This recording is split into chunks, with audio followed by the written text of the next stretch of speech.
J'invite tout de suite Alain Deleuze de la SCVD à nous présenter ce qui s'est passé en chirurgie digestive et comment les choses sont vues dans le futur.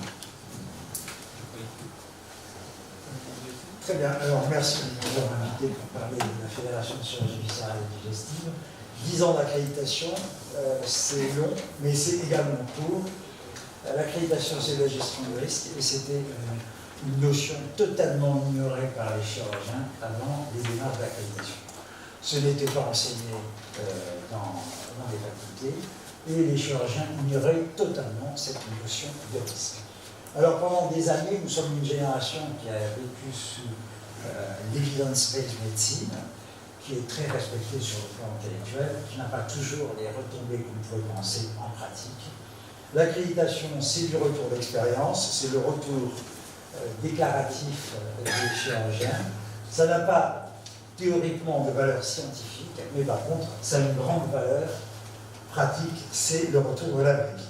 Alors, pour stimuler le chirurgien, on est parti sur des notions fortes de gestion des risques. Vous voyez cet article américain qui dit que la troisième cause de mortalité aux États-Unis, c'est l'erreur médicale, 240 000 morts par an. Rapport de l'OCDE, 10% des dépenses sont consacrées aux erreurs médicales. En France, ça représente 20 milliards par an d'euros. Vous voyez que donc la gestion du risque et l'accréditation, la cible n'est pas simplement de la philosophie pure. Bien sûr, tout le monde commet des erreurs, l'erreur est humaine, et dans toutes les études qui ont été faites, aussi bien via l'accréditation que les études sur les événements indésirables associés aux soins, montrent que les gros défauts de notre métier, c'est la communication, le travail d'équipe, et c'est là qu'intervient cette relation, chère d'ailleurs à René Alberti, qui nous en parlera peut-être, de relation entre la chirurgie et l'aviation civile. Alors, à l'aviation civile, tout a commencé bien avant nous. Les pilotes ont été précurseurs dans le domaine, puisqu'il y a 40 ans, à la suite d'un événement qui s'est passé à Washington, où un avion a failli s'écraser sur un défaut de communication dû à un problème géographique, l'équipage de l'avion ne signale pas l'incident, par peur de représailles, et quelques semaines après, un avion s'écrase, 92 morts. À la suite de cet événement, qui n'a pas été déclaré, a été instauré ce système de déclaration des événements par les pilotes, et simplement je veux que vous remarquiez que ces déclarations sont confidentielles, volontaires et non punitives. C'est le principe même des EIS, de l'accréditation. On demande aux chirurgiens volontairement de déclarer des événements. C'est anonyme, personne ne sait où sont déclarés ces événements, et c'est bien entendu non punitif.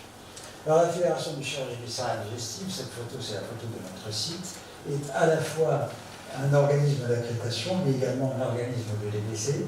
Longtemps il a représenté le CNP, mais pour des raisons de conflit d'intérêts, on a séparé CNP et organisme de DPC. Sur le plan de l'organigramme, vous voyez donc là un bureau avec un président, un vice-président et un trésorier, et puis toute une équipe qui est composée de Hubert Joannet et Muriel Matonnet qui sont des représentants du CNP, Frédéric Bourri qui est universitaire à Nîmes, et Bertrand Millat qui a beaucoup œuvré à l'accréditation dans notre OA, et qui joue un rôle principal. Vous savez qu'il est président du conseil scientifique de la CNAM, il est très introduit au niveau de l'HAS et du ministère, et il est un support très important sur notre organisation. Et puis l'équipe administrative qui est à Toulouse, avec une personnalité très forte, qui est une jeune juriste de 30 ans, Chloé Carrière, qui gère totalement toute la partie DPC et en grande partie l'accréditation de la fédération. Et puis nos experts, nous avons 20 experts qui sont les chirurgiens qui s'occupent des différents engagés. Chaque engagé a un expert qui est déterminé pour une période d'au moins 4 ans. Et l'expert, d'une part, valide les EIS déclarés par les chirurgiens et d'autre part les suit dans leur bilan d'accréditation.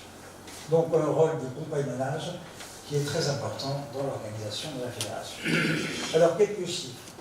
Cette année donc, 872 accrédités, donc 80 qui viennent de s'engager, et 791 accrédités fixes. Alors, ça a été évoqué, c'est le péché originel de l'accréditation. Vous voyez que dans le mode d'exercice, 75% des accrédités sont des chirurgiens libéraux, 18% des chirurgiens mixtes, libéraux et salariés, et vous voyez que le nombre des salariés purs reste très fort.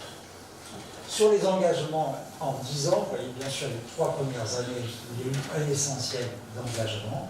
Et puis chaque année, vous voyez que c'est stable, on a environ entre 50 et 70 nouveaux chirurgiens par an, ce qui équilibre globalement les départs, vous allez voir. Cependant, juste une petite remarque, effectivement, on arrive à un équilibre avec le temps. Il faut simplement savoir qu'actuellement, on a une montée du nombre de chirurgiens qui n'ont pas eu leur formation initiale en France. Il y en a énormément de Roumains et d'Italiens qui rentrent dans l'accréditation depuis 4-5 ans. C'est la raison pour laquelle on reste équilibré au niveau des effectifs de l'accréditation. Alors, qu'est-ce qu'ils sont devenus ces chirurgiens du début?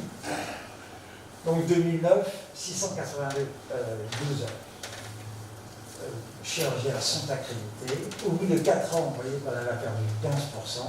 Et au bout du deuxième cycle, c'est-à-dire de 8 ans, on avait perdu 41%, ce qui correspond globalement, en grande partie, au départ en retraite. Vous savez qu'on a une génération où il y a pas mal de départs en retraite. Cependant, regardez la répartition des départs par rapport au statut du chirurgien. Vous voyez, les libéraux et salariés, ça reste à peu près équivalent. Par contre, on a une grosse perte très rapide des salariés qui se désengagent vite de l'accréditation. Alors, le programme de la spécialité est revu pratiquement tous les 2 ans, est imposé aux chirurgiens accrédités, premièrement, de déclarer au minimum 3 événements indésirables par an, dont un ciblé, je ne vais pas insister là-dessus, de respecter les recommandations. Je vais en reparler, ce ne sont pas des recommandations stricto sensu, ce sont les fameuses solutions de sécurité patient qui sont l'équivalent de recommandations light de l'HAS, et puis des activités qui accompagnent cette action de déclaration. On leur impose de nous fournir des comptes rendus des RMM, de participer au minimum à une réunion DPC par an et de réaliser tous les ans une activité d'évaluation des pratiques professionnelles, soit de participer à des registres, soit de faire des audits ou des chemins cliniques. Alors, pour bien entendu fortifier ce système, dès le début, on a créé des réunions régionales, puisque pour éviter que les chirurgiens ne sentent venir du haut un carcan administratif, on se déplace. 15 réunions par an sont organisées dans toute la France, dans toutes les régions. Et vous voyez que pratiquement la moitié des chirurgiens, tous les ans, participent à ces réunions de façon alternative. Il faut pas oublier qu'il y a des gardes, c'est des réunions qui se passent le soir ou le samedi. Et chaque année, nous mettons un thème qui est anticipé de toute la France. Alors, pathologie biliaire lymphatique en 2017, gestion des risques 2018 sur les RMM, parce que j'ai entendu parler des relations entre les établissements et les chirurgiens. Les RMM ont été complètement piégés par les établissements. Les chirurgiens dans ces RMM ne sont que des acteurs secondaires. Et cette année, pourquoi et comment s'évaluer? C'est le thème de nos journées régionales. Alors, l'analyse de la base REX, c'est quand même le fond de l'analyse de notre fédération. Grâce à cette analyse de la base REX, on va trouver des thèmes qui vont être développés au cours de journées nationales. Alors, ces journées nationales, c'est un peu comme une conférence de consensus. Le thème est bien sûr sorti de l'analyse de la base REX, l'analyse de la littérature, la participation active des chirurgiens, d'une part par des enquêtes de pratique avant la réunion nationale, et ensuite sur les questions qu'on leur pose pendant la journée nationale, une synthèse par un jury et l'élaboration d'un document qu'on appelle solution sécurité patient. Il y a 3 niveaux. Un niveau qui est purement professionnel et spécialisé en chirurgie digestive, et le niveau monte jusqu'au niveau 3, qui est un niveau interspécialité et qui est diffusé largement par la HAS. Alors voilà les grands thèmes que nous avons. Alors les EIAS, vous voyez, ça a été dit tout tout à l'heure, je ne vais pas y revenir. En 2018, la fédération avait dans la base REX 25 000 déclarations de l'IS. C'est pas très compliqué. On est 800 chirurgiens, multiplié par 3, ça fait 2400 par an. Multiplié par 10, vous voyez qu'on tombe sur les 25 000 qui ont été déclarés. Alors, ça va être dit, d'autres rois ont une politique un peu différente sur les déclarations des EIS. Sur nos journées nationales, vous voyez que ce sont des thèmes qui sont définis sur les retours de la base REX et que je vais développer un peu plus en détail. Alors, la première grande réunion régionale ou nationale, ça a été sur les risques de la création du tumor péritonéal lors de la célioscopie. Vous savez qu'il y a des accidents vasculaires graves, aussi bien aortiques que sur la cave ou des plaies digestives. Et nous avions choisi ce thème comme première journée nationale. Alors, un document est sorti, puisque ça a été un document fait pour toutes les spécialités. Vous voyez le document HAS, solution sécurité patient. Alors, faire des solutions sécurité patient ou des recommandations, c'est bien. Faut-il encore savoir si ça a un impact dans la pratique? Et donc, on a fait, grâce à la base REX, une révision de cette base REX 2 ans après pour voir ce que donnaient les recommandations qui avaient été faites sur ces gestes techniques.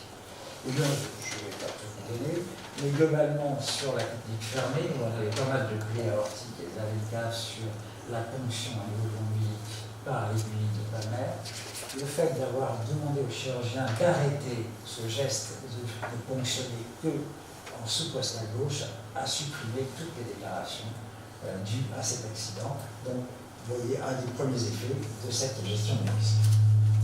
L'année d'après, nous nous sommes intéressés aux sutures mécaniques propres à la chirurgie digestive qui posent pas mal de problèmes, mais qui sont vraiment très propres à la chirurgie digestive.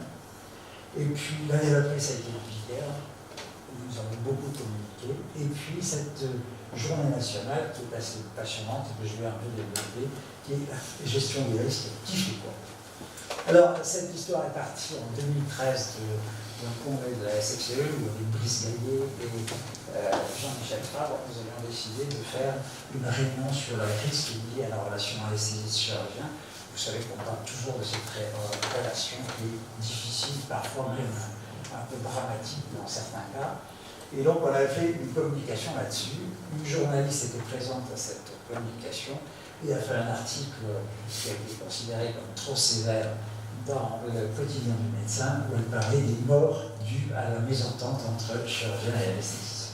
Ce qui fait que nous avons déclenché, alors ça réunit beaucoup de ministères, beaucoup l'HAS, et à la suite de cet événement, on a déclenché une journée nationale où étaient invités la SPAR, le CEPA, et nous avons débattu de ces sujets. À partir de là, ce sujet a été choisi comme interspécialité, et vous voyez qu'un document est sorti en 15 points sur la relation qui doit exister entre les anesthésistes et les chirurgiens. Alors, le résultat global de cette journée nationale est intéressant. Les anesthésistes ont beaucoup communiqué sur ce sujet, nous aussi. Le résultat sur le terrain est beaucoup plus mitigé, j'en reparlerai tout à l'heure, en compris.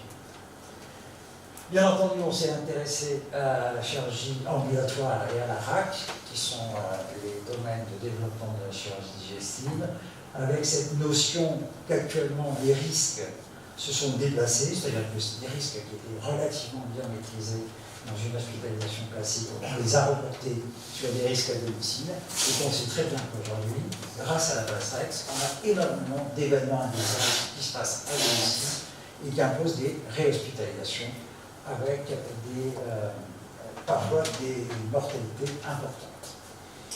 Donc ça a fait l'objet d'un article dans le journal de chirurgie. Et puis ce sujet qui a été développé et sur lequel je crois que c'est un bel exemple de développement complet d'une évaluation grâce à la base REX.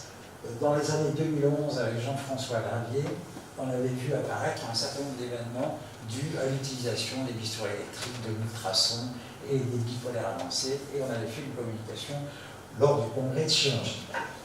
On avait décidé à ce moment-là de lancer une journée nationale sur ce thème, et en 2016, cette réunion a eu lieu Parallèlement, et l'Académie n'est pas totalement étrangère à cette aventure, nous avons pris contact avec la SAGES, qui est la Société américaine de chirurgie digestive et d'endoscopie, où eux également s'étaient intéressés à ces risques. À l'occasion, ils ont créé un e-learning qui s'appelle FUSE, Fundamental Use of Surgical Energy, et qui est diffusé aux États-Unis. Nous avons acheté ce module, $200 000, on l'a traduit et on l'a diffusé auprès des chirurgiens, et tous les chirurgiens accrédités doivent faire ce e-learning FUSE dans leur cycle d'accréditation. Ce programme a beaucoup plu, alors je vais avancer. On l'a complété par des ateliers pratiques, comme font les Américains, et globalement, dans le même temps, est sortie cette solution sécurité patient sur l'utilisation des sources d'énergie. Enfin, dans un mois, les résultats de cette expérience sur l'utilisation des énergies sera présenté à la SAGES à Baltimore au congrès annuel et nous donnerons les résultats de notre expérience française. Le sujet suivant a été l'obésité, sujet très à la mode et très porteur de risque. Les réinterventions non programmées, également un sujet qui nous a beaucoup intéressés parce que c'est un haut sujet de risque.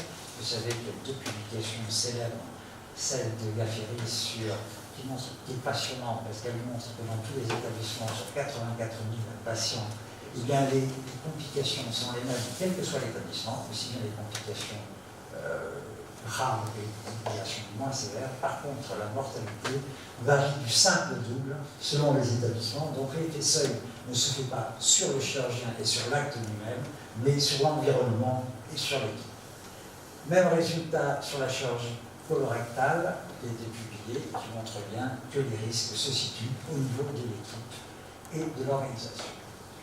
Nous avons un projet qui est le projet Apollo, où les chirurgiens déclarent leur reprise en programmée et avec une aide à réaliser des RMN. Cette année, la réunion nationale est dans la fin du mois et portera sur les défauts de communication entre les différents intervenants. Je conclus donc, 10 ans déjà, beaucoup de chemin parcouru. Je pense qu'on a prouvé que ce concept était solide. Par contre, on en a parlé tout à l'heure, peu d'implication du secteur public. Ça, c'est le gros problème que l'on rencontre. Alors, Bertrand Milas se met beaucoup actuellement auprès du ministère et de la CNAM pour que le financement des OA pour les chirurgiens publics soit assuré directement par la caisse d'assurance maladie, qu'il n'y ait pas l'obstacle des hôpitaux dans ce financement. Et puis, ça a été dit aussi, l'harmonisation insuffisante entre certification des établissements et accréditation des médecins. C'est vrai qu'on regrette que ces deux systèmes ne soient pas plus unis, mais je crois que dans la version 2020 de la certification, ça a été mis en place et que petit à petit, la jonction se fera entre les deux systèmes. L'accréditation de l'équipe multidisciplinaire, alors là on est très d'accord avec vos collègues orthopédistes. L'HAS nous a proposé une accréditation d'équipe monodisciplinaire, ce qui ne me paraît pas très intéressant par rapport à l'accréditation individuelle. Et actuellement, nous sommes en train d'avancer des expériences d'accréditation d'équipe. Et l'équipe, c'est les anesthésistes et les chirurgiens. On retrouve exactement les mêmes problèmes que ceux qu'on avait évoqués lors de la SSP, anesthésiste chirurgien. Et puis, bien sûr, vous connaissez le rapport qui vient de sortir et qui met l'accent sur l'accréditation et le DPC. Merci. Merci beaucoup. Je pense que dans un but de simplification, on va faire les 3 exposés sur chaque OA, parce que sinon les questions vont être trop longues. Et ensuite, après les questions, ce sera également que l'on a. Donc j'appelle Véronique Lejeune pour générique. Matin 9h. Il n'y a personne. Je l'ai appelé ce matin, elle n'a pas répondu, je sais pas.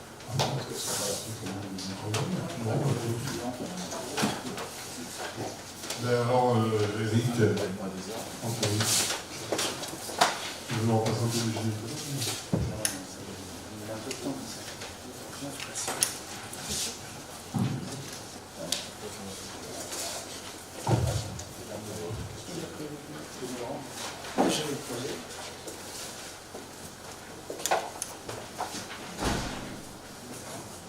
Donc Eric Mefache, qui est chargé d'entreprise Tactania, qui est le nouveau directeur de Tortoise, qui fait qu'on fonctionne avec le directeur adjoint, puis un conseil d'administration dans chaque OVA avec le président.